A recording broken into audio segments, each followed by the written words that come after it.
इस कहानी में हमें दिखाया जाता है कि एक जहरीला वायरस फैलने की वजह से पूरी दुनिया के सभी इंसान ज़ॉम्बी में बदल चुके हैं। लेकिन ये कोई आम ज़ॉम्बी नहीं, बल्कि ये इतने तेज हैं कि दौड़ते हुए हवाई जहाज को भी पकड़ सकते हैं। कुछ तो इतने चालाक हैं कि इंसानों से भी हटकर सोच सकते हैं, और कुछ ज़ॉम्बी कई किलोमीटर दूर अपने टारगेट को सूंघने की ताकत से ढूंढ सकते हैं।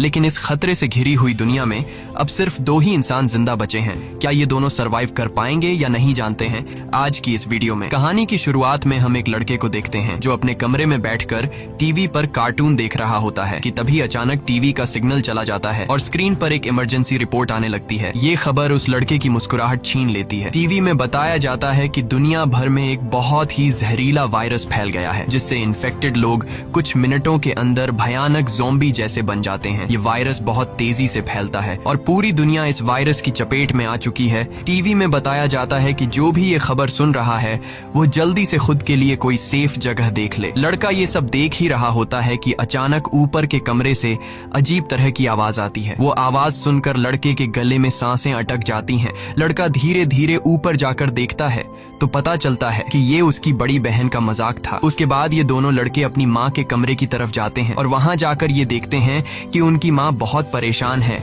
वो अपने हस्बैंड को फोन करके इस सिचुएशन के बारे में बताती है। उसका हस्बैंड जो एक पायलट है वो अपने बच्चों और वाइफ को बताता है कि हर तरफ ये वायरस तेजी से फैल रहा है, इसलिए तुम सब घर पर मेरा इंतजार मत करो और जल्दी से किसी तरह करके इस शहर से दूर निकल जाओ। वो अपने बच्चों से कहता है कि परेशान मत हो, तुम्हें कुछ नहीं होगा, तुम्हारी माँ तुम्हें एक सेफ जगह में ले जाएगी। वो अपने हाथ में पहना हुआ लकी ब्रेसलेट अपने बच्चों को दिखाता है, जो कि ये ब्रेसलेट उसकी बेटी एबिगेल ने बनाया था। ये देखकर एबिगेल बहुत खुश हो जाती है। दूसरी तरफ उनकी माँ जल्दी जल्दी से सामान इकट्ठा कर रही होती है। तभी उन्हें बाहर से चिल्लाने की आवाजें सुनाई देने लगती हैं, इसलिए वो जल्दी से अपने दोनों बच्चों को लेकर घर से बाहर निकल आती है। जैसे ही वो कार में बैठने वाले होते हैं, अचानक एक ज़ॉम्बी उन बच्चों की माँ पर अटैक कर लेता है। डर के मारे एबिगेल जल्दी से कार के नीचे छुप जाती है और अपनी आंखों के सामने अपने छोटे भाई और माँ को ज़ॉम्बी के हाथों मरते हुए देखती है। वो ज़ॉम्बी उस छोटी बच्ची को देख नहीं पाता और वहां से चला जाता है। ये छोटी लड़की डर से कांप रही होती है कि तभी वो देखती है कि उसकी माँ भी एक ज़ॉम्बी बन चुकी है। लड़की की माँ अपनी बेटी को देखकर उसकी तरफ बढ़ने लगती है। इससे पहले कि वो अपनी बेटी को मार पाती, ठीक उसी समय पर एक अंकल फरिश्ते की तरह आकर एबिगेल की माँ को मार देता है और एबिगेल को बचा लेता है। थोड़ी देर बाद वो देखते हैं कि एबिगेल का छोटा भाई भी ज़ॉम्बी में कन्वर्ट हो रहा है, इसलिए वो आदमी लड़की को कान बंद करने के लिए कहता है और उसके ज़ॉम्बी बन चुके छोटे भाई को भी गोली मार देता है। अब इसके बाद 10 साल के बाद का सीन दिखाया जाता है और हम देखते हैं कि ज़ॉम्बी वायरस की वजह से इंसानी सभ्यता पूरी तरह से बर्बाद हो चुकी है। कभी रोशनी से चमकने वाले शहर अब वीरान हो चुके हैं और अब तक सारे इंसान या तो मर चुके हैं या फिर ज़ॉम्बी बनकर इधर उधर भटक रहे हैं और सिर्फ 2 ही लोग जिंदा बचे हैं। वो छोटी लड़की एबिगेल जिसे अंकल ने बचाया था, अब वो बड़ी हो चुकी है। उस दिन से लेकर अब तक एबिगेल अंकल जैक की नजरों में पली बढ़ी और जैक ने उसे ट्रेन करके ज़ॉम्बी से लड़ना सिखा दिया है। उस दिन अगर उसकी लाइफ में जैक नहीं आता तो एबिगेल अब तक मर चुकी होती, इसलिए एबिगेल जैक को अपना पिता मानती है। इतने सालों तक जंगल में अकेले रहने के बाद एबिगेल को बहुत ही लोनली महसूस हो रहा होता है। उसकी सबसे बड़ी इच्छा है कि उसे कोई इंसानी बस्ती मिल जाए जहां वो लोगों के साथ मिलकर रह सके, लेकिन जैक को लोगों के बीच रहना बिल्कुल भी पसंद नहीं। रात को जब वो दोनों जंगल में कैंप लगाकर सो रहे थे, तभी किसी की आवाज से जैक की आंख खुल जाती है। वो धीरे से अपने कैंप से बाहर निकलकर देखता है कि तभी एक ज़ॉम्बी जैक पर हमला कर देता है, लेकिन जैक लगातार गोलियां चलाकर उसे मार देता है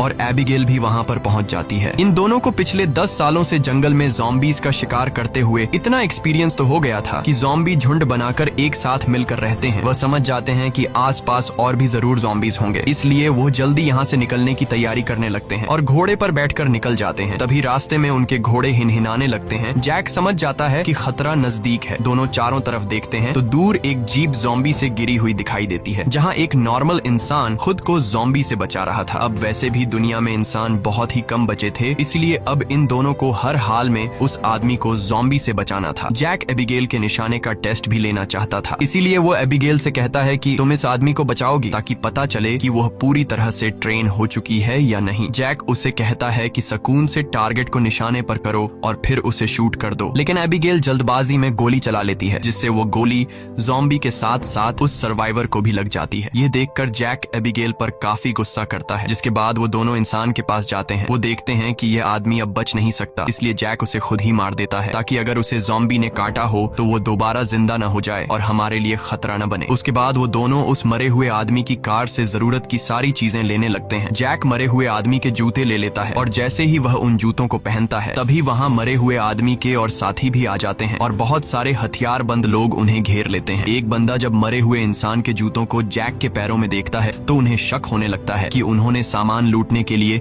उनके साथी को मारा है। जब ये लोग जैसे ही इन दोनों को मारने लगते हैं तभी एक प्रेग्नेंट लेडी कार से उतरती है और अपने साथियों से इन दोनों को छोड़ने के लिए कहती है। तभी काला घोड़ा फिर से इन्हें वार्निंग देता है और अगले ही पल दूर जंगल से तेज आवाजें आने लगती हैं। बहुत सारे ज़ॉम्बी तूफान की तरह चारों तरफ से उनकी ओर बढ़ने लगते हैं। वो लोग इतने तेज रफ्तार से आते हैं कि उन्हें भागने का मौका नहीं मिलता, इसलिए हथियार निकालकर वहीं मुकाबला करते हैं। यहाँ सबके पास हथियार तो थे मगर ज़ॉम्बी की तादाद काफी ज्यादा थी, इसलिए वो एक एक करके ग्रुप के बहुत से लोगों को काट लेते हैं। बचे हुए लोगों के पास छुपने की कोई जगह नहीं होती और जल्द ही यह बहुत ही कम लोग बच जाते हैं। एक मजबूत आदमी बदकिस्मती से ज़ॉम्बी के काटने का शिकार हो जाता है, इसलिए वह खुद को गोली मारना चाहता है लेकिन उसके बंदूक में गोलियां खत्म हो जाती हैं। अब उन्हें पता चल चुका था कि वो उनसे लड़ नहीं पाएंगे, इसलिए एबिगेल प्रेग्नेंट लेडी को लेकर गाड़ी में बैठाती है। गाड़ी में प्रेग्नेंट लेडी का हस्बैंड भी बैठा होता है और जैक गाड़ी स्टार्ट करके जल्दी से वहाँ से निकल जाते हैं। पूरे ग्रुप में अब ये सिर्फ 4 लोग ही बचे थे, बाकी सब ही ज़ॉम्बीज के शिकार हो चुके थे। एक काले चेहरे वाला ज़ॉम्बी अपने साथियों को मरा हुआ देखकर बहुत ज्यादा गुस्सा हो जाता है। उधर ये चारों ज़ॉम्बीज से जान छुड़ाकर गाड़ी में सफर कर रहे होते हैं। रास्ते में जैक पीछे बैठी लेडी से पूछता है कि तुम हो कौन और यहाँ क्या कर रहे थे। पूछने पर पता चलता है कि यह बचे हुए लोग शिप टाउन नाम की जगह पर जाना चाहते थे जहाँ पर सेफली इंसान रहते हैं। वहाँ जरूरत की तमाम फैसिलिटीज हैं और हम सब वहाँ जाकर एक नॉर्मल जिंदगी गुजारना चाहते थे। ये सुनकर एबिगेल बहुत खुश होती है क्योंकि यही तो वो जगह है जहाँ वह हमेशा से जाना चाहती थी। जिस पर जैक ने कहा कि यहाँ पर कोई भी ऐसी कॉलोनी वगैरह नहीं है, मैं पिछले 10 सालों से यहाँ वहाँ भटक रहा हूँ, मुझे तो कोई ऐसी कॉलोनी नहीं दिखाई दी। तभी अचानक बीच रास्ते में उनकी गाड़ी खराब हो जाती है। इस दौरान प्रेग्नेंट लेडी का हस्बैंड बाहर निकलता है जिसका नाम डेविड है। वह उनसे कहता है कि मैं एक मैकेनिक हूँ और मैं इसे ठीक कर सकता हूँ, लेकिन औजार न होने की वजह से गाड़ी ठीक नहीं हो पाती, इसीलिए यह लोग गाड़ी को यहीं पर छोड़कर पैदल सफर करने लगते हैं। कई किलोमीटर सफर करने के बाद वह लोग एक वीरान सोसाइटी में पहुंच जाते हैं। यहाँ ऊंची इमारतें अभी भी खड़ी हैं लेकिन हर तरफ मौत की शांति छाई हुई है। ये लोग सबसे पहले इस जगह की अच्छी तरह से जांच भी करते हैं। जब उन्हें कोई खतरा महसूस नहीं होता तो यह लोग रात यहाँ गुजारने का फैसला करते हैं। रात को वह लोग आग जलाकर खाना पकाते हैं। एबिगेल शिप टाउन नाम के उस जगह पर जाने के लिए बहुत बेताब थी। वह उस प्रेग्नेंट औरत से उस जगह के बारे में बातचीत करने लगती है। प्रेग्नेंट औरत उससे बताती है कि हमारा पहले से उस शिप टाउन में रहने वाले लोगों के साथ रेडियो पर कांटेक्ट हो चुका है। वह एक बहुत ही खूबसूरत जगह है जहां हम आजादी से रह सकते हैं। ये बातें सुनकर एबिगेल की आंखों में चमक उठी। दूसरी तरफ जैक बाहर चारों ओर जाल बिछा देता है ताकि अगर वह लोग सो भी जाए तो खतरा करीब होने पर फौरन पता चले। जैक अंदर आकर एक मैप निकालता है और सबको समझाता है कि वो मेगन और डेविड को कुछ दूर तक पहुंचाएगा और उसके बाद दोनों अलग अलग रास्ते पर चले जाएंगे। लेकिन एबिगेल जैक के इस फैसले से खुश नहीं थी। वह जैक के पास जाकर उससे बहस करती है कि डेविड अपनी प्रेग्नेंट वाइफ को उस जगह तक सेफली नहीं पहुंचा पाएगा, इसलिए हमें उनके साथ चलना चाहिए। जैक कहता है हमें समझदारी से काम लेना चाहिए। देखो, जहां लोग ज्यादा होते हैं वहां पर खतरा भी ज्यादा होता है। लेकिन एबिगेल जैक के इस फैसले से नाराज होकर चली जाती है। हालांकि दोनों को ये नहीं पता होता कि वह काले चेहरे वाला ज़ॉम्बी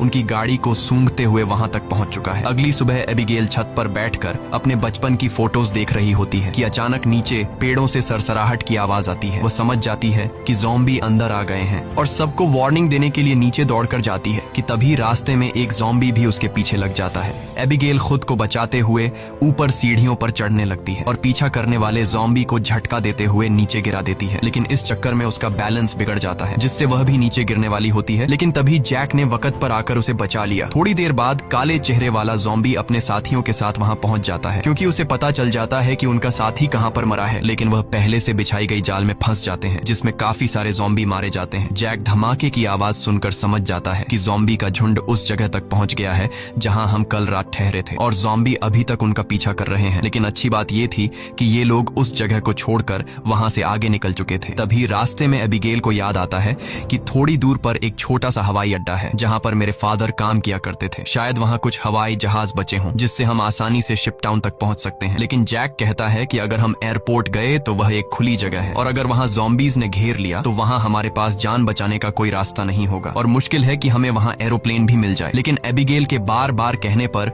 वह वहां जाने के लिए मान जाता है, जिसके बाद ये लोग एयरपोर्ट आ गए। लेकिन यहाँ पर कोई भी एरोप्लेन नहीं था। जैक कहता है, देखा, मैंने कहा कहा था यहाँ पर कोई भी एरोप्लेन नहीं होगा। लेकिन जब वह लोग वहाँ पर एक छोटे से गराज में पहुँचते हैं तो गराज का दरवाजा खोलते ही लकीली वहाँ उन्हें एक छोटा एरोप्लेन मिल जाता है। ये देखकर ये लोग बहुत खुश हो जाते हैं क्योंकि अब उनका शिप टाउन तक पहुँचने का रास्ता आसान हो